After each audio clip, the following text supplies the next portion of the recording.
Student हम लोग इसके पहले जो पढ़ चुके हैं उसके बाद ह्यूमन आई, मायोपिया, हाइपरमेट्रोपिया, प्रेसबायोपिया, ये आपके सिलेबस से निकाल दिया गया है।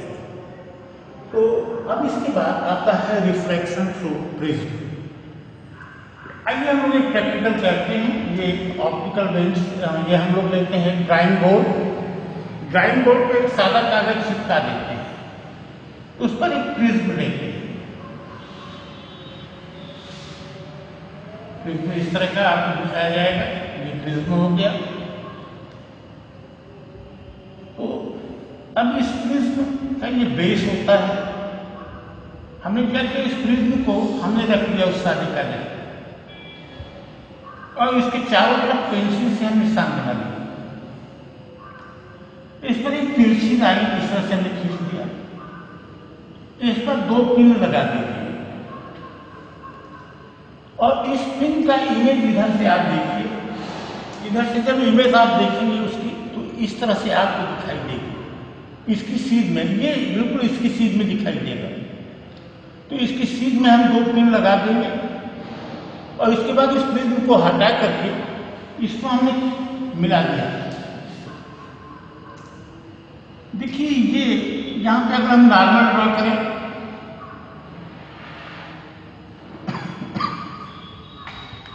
ये एंगल ऑफ इंसिडेंस हो जाता है। ये एंगल ऑफ, देखो ये रिफ्रैक्टिव रे है, ये एंगल ऑफ रिफ्रैक्शन हो जाता है। ये आपकी इमर्जेंट रे है, ये इमर्जेंट रे हो जाएगी। इसको हम कहेंगे इंसिडेंट रे।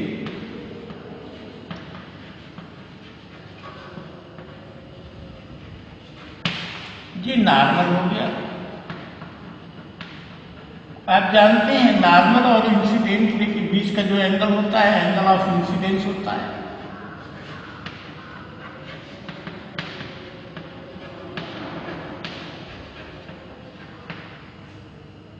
ये आपकी रिफ्रैक्टेड रे है।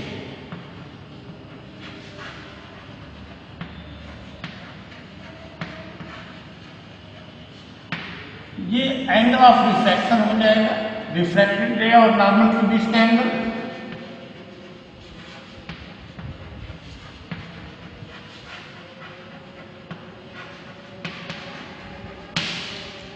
ये इमर्जेंट रे है।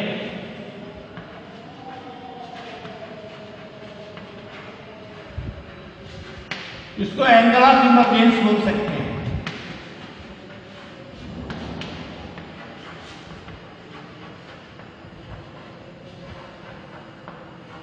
ये इमर्जेंट रे और इंसिडेंट रे हम एक दूसरे से मिलाएं। ये आगे बढ़ा दें, इसको पीछे बढ़ा दें। तो here we get another angle. This angle is called angle of deviation. इसको कहते हैं एंगल ऑफ डेविएशन।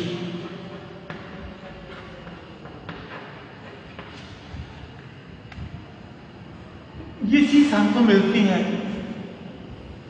ये इंसिडेंट रे, रिफ्रैक्टेड रे, angle of refraction, angle of incidence, ये सब चीज तो आप जान चुके हैं, जानते हैं।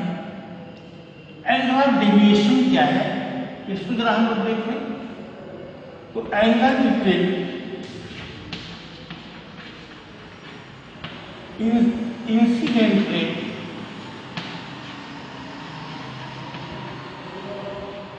एंड इमर्जेंट रे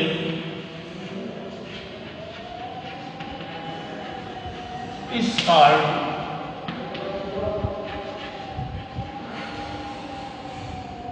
angle of deviation.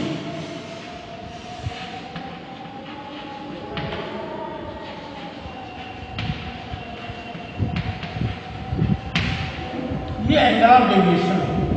अब देखो इसके भी जो रिफ्रैक्टिव इंडेक्स है, ये आपको डेरिवेशन इसका नहीं देना है।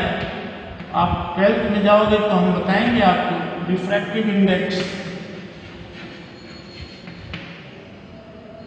ANG यहाँ क्लास है अगर तो sin a plus del n by 2 upon sin a by 2. Delta n is called minimum deviation.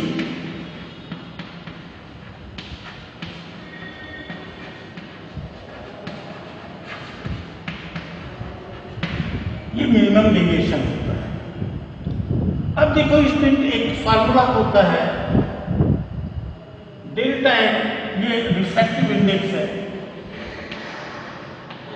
n minus 1 into A, ये चीज मिल जाती है। तो delta n n minus 1 into A, इस हिसाब से अगर रिफ्रैक्टिव इंडेक्स इस कलर का, delta n equal n minus 1 into A, इसमें देखो होता क्या है, अगर हम लोग लें तो n भी वायलेट रे के लिए ये सबसे ज्यादा होता है रिफ्रैक्टिव इंडेक्स, और रेड रे के लिए सबसे कम होता है रिफ्रैक्टिव इंडेक्स। जो वेवलेंथ है वो जो वेवलेंथ है वो रेड रे के लिए सबसे ज्यादा होती है और वायलेट के लिए सबसे कम होती है, और रेज का इसके बीच में होता है। तो निश्चित रूप से हर कलर के लिए जो रिफ्रैक्टिव इंडेक्स है वो अलग अलग होगा। अगर हर कलर के लिए रिफ्रैक्टिव इंडेक्स अलग अलग होगा तो इस डेल्टा का मान भी हर कलर के लिए अलग अलग होगा।